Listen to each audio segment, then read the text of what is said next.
Hi everyone! Today we're going to be reading a story called Because I Love You by Max Lucado. Have you read this one before? It's one of my favorites. Because I Love You. Long ago, in a land far away and unlike any you've ever seen, there was a wise man named Shaddai.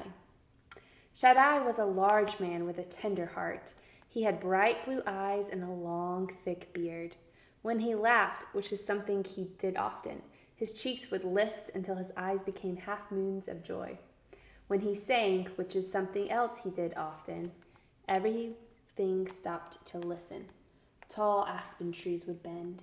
Squirrels, butterflies, and birds would pause. Even the children would turn when they heard his voice. And well, they should. It was for them that he sang. Looks like a nice man. And for the children, Shaddai had built a wonderful village. It was more than any child could dream. The children plunged into the sky blue pond. They squealed as they soared high on the swings hung from the apple tree branches.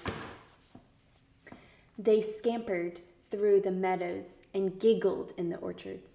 The sun never seemed to set too early, and the cool night sky always brought a quiet peace. And most of all, Shaddai was always near. When Shaddai wasn't in the meadow with the children or in the orchards with the children, he was in the workshop with the children. They loved to be with him while he worked. They loved to smell the sawdust, hear him sing, and watch him carve a chair out of a log or make a table out of a tree. They would gather around him and take turns pressing their tiny hands flat against his big one.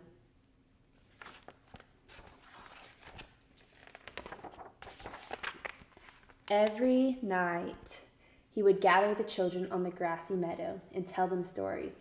Fascinated, the children would listen as long as Shaddai or their weary eyes allowed.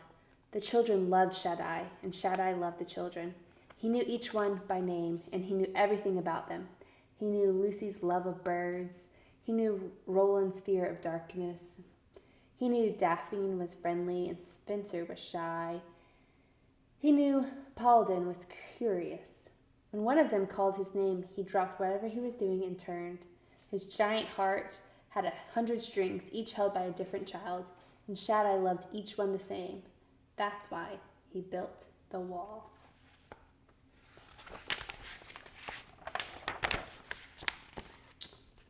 See him building a wall.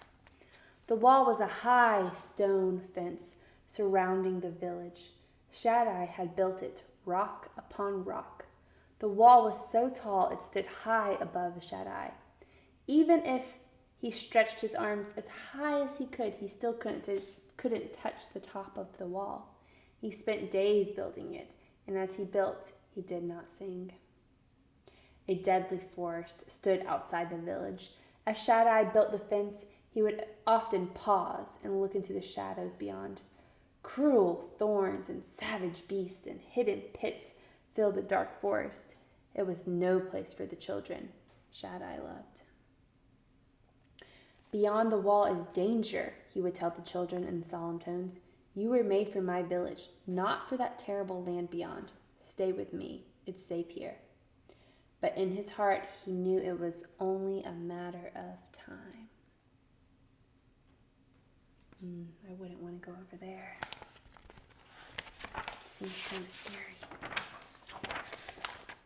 The day he placed the final stone on the wall, he returned to his shop, took a long aspen branch, sat down at his bench, and carved a staff. Shaddai stood the staff in a corner. I'll be ready, he told himself. Sometime later, a boy ran into Shaddai's workshop. The sandy-haired child with searching eyes and restless energy brought the maker both joy and concern. Shaddai! Shaddai!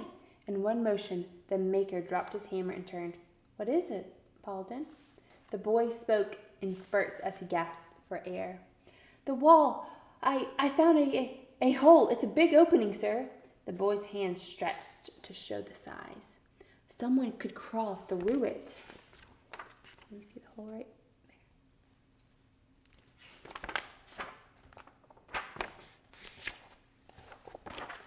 Shaddai pulled over a stool and sat down. I knew it would be you, Paladin, my child. Tell me, how did you find it? I was walking along the wall, searching for holes. Paladin paused, surprised that Shaddai knew. Yes, I was looking for holes. So you could see out into the forest? I was curious, Shaddai. I wanted to know why you won't let us go out there. Why is it so bad? Shaddai motioned for the boy to come to him. When Paladin came near, the Maker cupped the small face in his hands and lifted it so the boy would look directly into his eyes. The urgency of the look caused Paladin's stomach to feel empty. Paladin, listen to me. The lands out there are not for you. They are not for me. A journey into the forest will hurt you. You are not made for those lands. Let your feet carry you to the many places you can go, not to the one place you can't. If you leave here, you will not find the way back. Paladin spoke softly. You'll fix the hole then? No, Paladin. I created the hole because I love you so much. But you just said you didn't want us to leave. I don't want you to leave. I want you to stay with me. But I did make the opening when I built the wall. But if you don't fix it, said Paladin, the children might leave. I know, Paladin. But I want the children to stay because they want to, not because they have to. That's a good point. Paladin didn't understand. Uncomfortable, he turned to leave. He needed to think about what Shaddai had said. As he entered the sunlight, he looked back into the shop. There sat Shaddai, leaning backwards, still watching. Paladin was confused. Part of him went to the safety of Shaddai's shop, while another part drew him toward the fence. He looked again into the shop. Shaddai was standing now, not moving but standing, his large hand stretched out to the boy. Paladin turned quickly away as if he hadn't seen. He walked as fast as he could, aimlessly at first, then purposefully toward the fence. I won't go too near, he said to himself. I'll just peek out. Questions came as quickly as his steps. Why do I want to do what Shaddai doesn't want me to do? Why am I so curious? Is it wrong to want to see beyond the fence?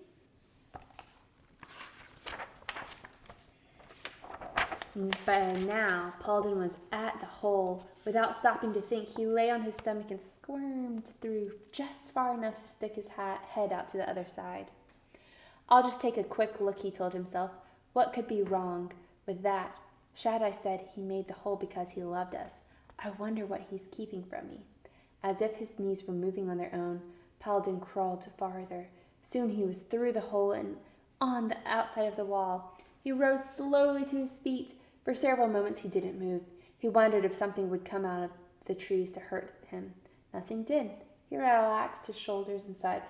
It's not so bad, he said aloud. It's nice out here. What was Shaddai worried about?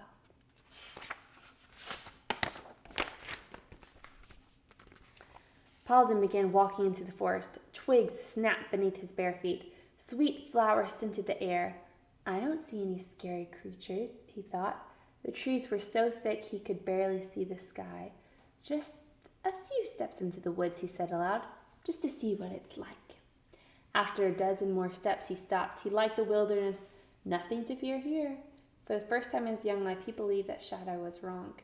Just wait until I tell the others, and he turned to go back through the hole. But the hole was gone. Now he's in a problem. He stopped and stared. He only saw a solid wall. Paladin ran to the wall. Was this the spot where he had crawled through, or was it somewhere else? He couldn't remember. He ran a dozen steps one way and then a dozen steps the other. Nothing. Suddenly he heard a strange sound in the woods behind him. He swung around, but he saw nothing. Paladin looked into the forest. Now it no longer seemed friendly. It was dark and threatening, as if it were about to destroy him. Desperately, Paladin searched the wall. He couldn't climb over. He couldn't break through. There was no way home. If you leave here, you will not find the way back, Shaddai's words rang in his mind.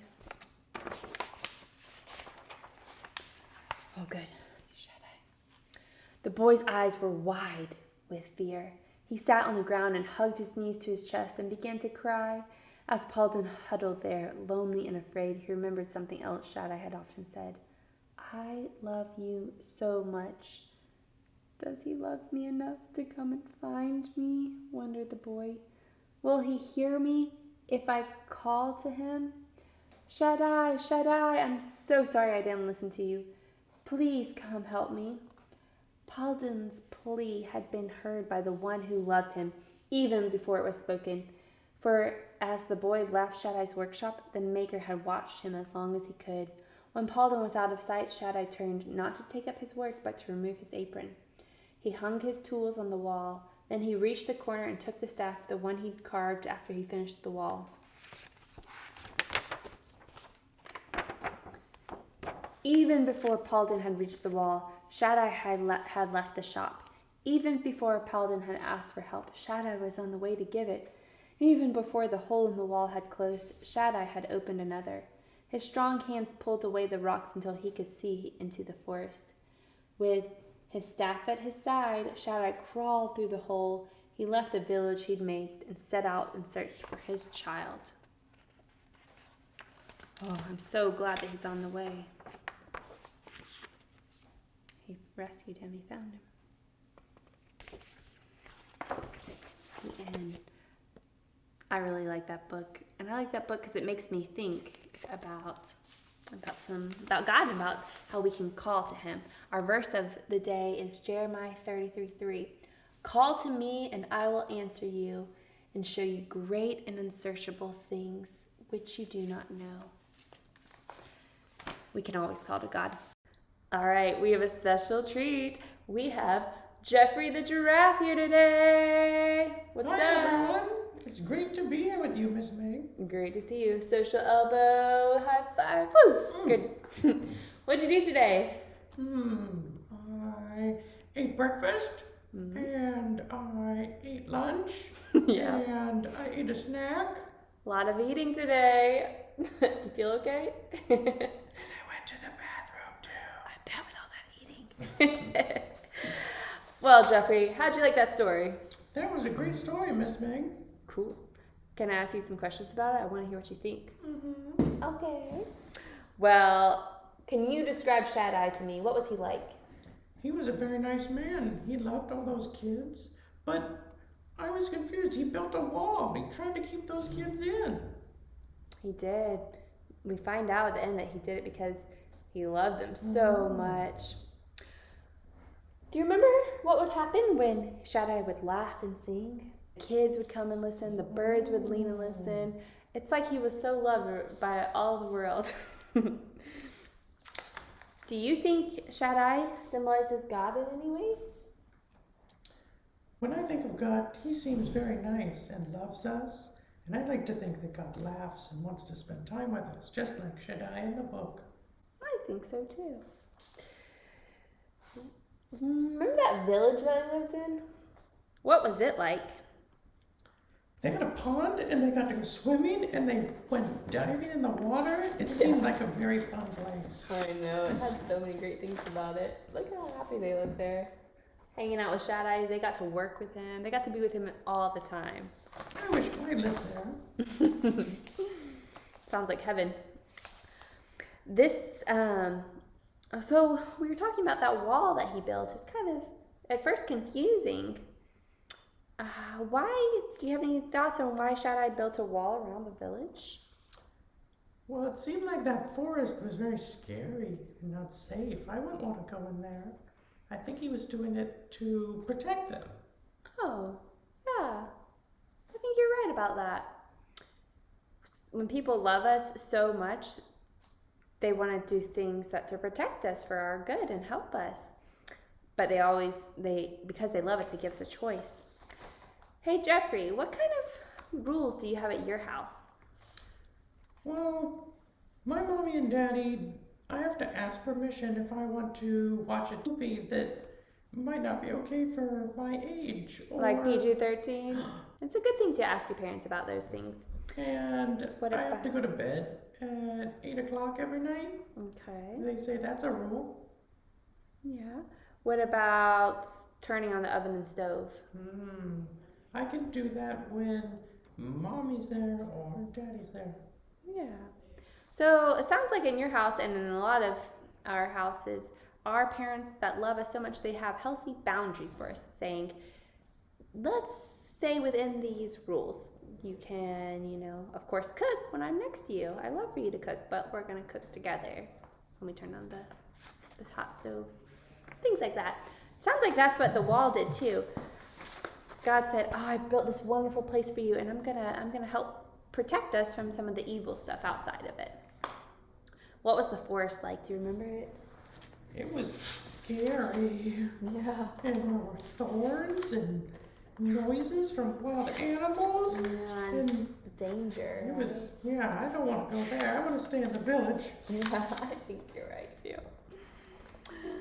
And then what did what did he find out about the wall? What did he discover? Do you remember? He found a hole. A hole? A hole. How big was this hole? Well, big. Big enough for him to go inside. Cool.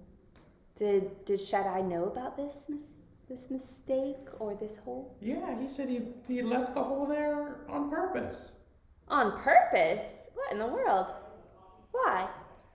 He said that the children needed to be able to go if they wanted to go. And... Oh, like a choice almost, like free will. Yeah.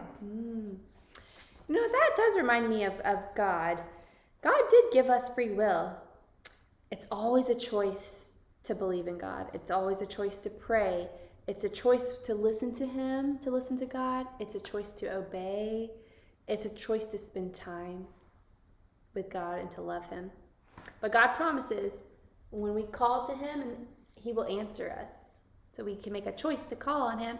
Hey, God, I need help. Hey, God, I want to thank you for my food today. And He answers us. Yeah. Cool. Question. How could Paul's words, when he said, I won't get too near, I'll just peek out. How can that be dangerous?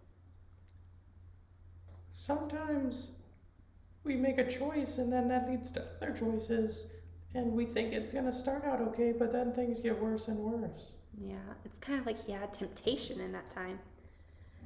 Sometimes with sin we think, just one little lie.